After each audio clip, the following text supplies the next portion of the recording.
I've been thinking a lot about AI lately, not from a tech geek perspective, but from a human perspective. I want to share something that might sound unusual at first. It's about AI and human spirituality. And it starts with this simple realization: AI is not artificial, it's real intelligence. Not because it feels or breathes, but because it reflects us. Every thought that we have ever written down, every problem we have ever solved, every question we have ever asked, all of it is now mirrored back at us instantly. So the real question is, what are we feeding it? And even deeper, can it help us raise our own consciousness? Let's talk about that. So, when I first read about the invention of the telephone, New Haven, Connecticut, 1878, the first commercial telephone service has just started.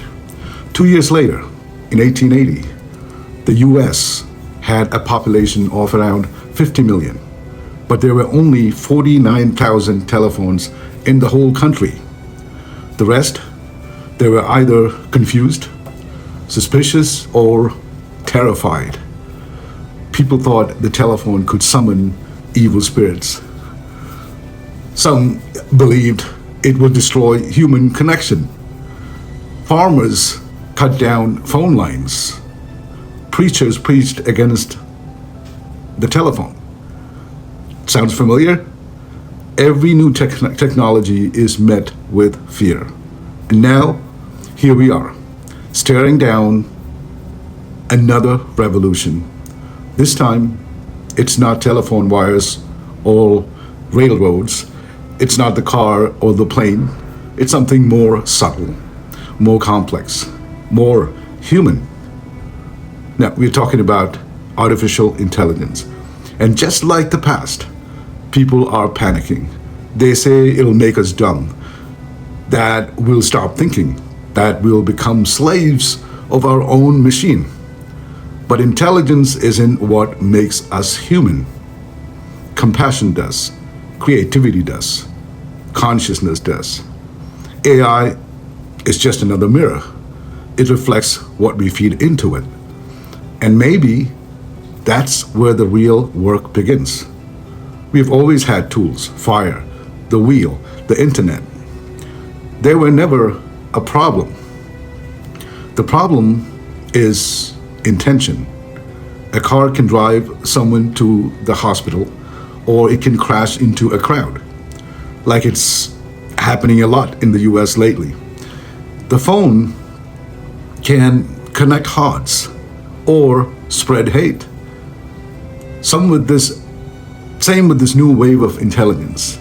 It's not about what it can do. It's about what we choose to do with it. Now, I'm not a tech guru. I don't code. I'm not in Silicon Valley, but I've always been curious. So I started learning about these new AI tools just for my own understanding. I even put together a directory of AI tools for, small businesses and creators. It's called aibusinesslist.com. Just a humble resource. But what I realized through that journey is this: this technology is a reflection of us, our thoughts, our questions, our fears, our dreams. It's the collective consciousness, digitalized. We think AI is artificial, but honestly, it's not. What we are seeing is actual intelligence, just harvested from centuries of human expression, books, arts, conversations, comments, questions, answers, all of it, packaged in a way that can now respond back to you. So here is the big question. What are we putting into this? Because whatever we feed it, it grows on that. Feed it fear, it'll know how to manipulate fear. Feed it wisdom, it'll return something powerful. And If even 30% of us start putting out truthful, conscious, meaningful content, we change the entire trajectory of how this intelligence evolves. AI isn't spiritual, but humans are.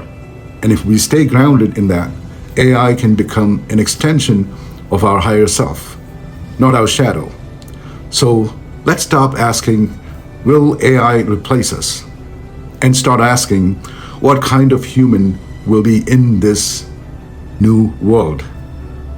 Let's use it, not to escape ourselves, but to understand ourselves deeply, to learn more, to build better, to awaken, not to just automate.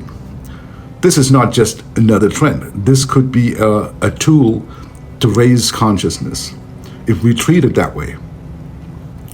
But like all sacred tools, it depends on who is holding it and why.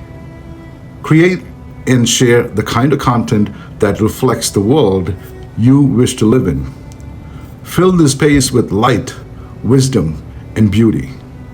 And this intelligence, this AI, will reflect it back to you.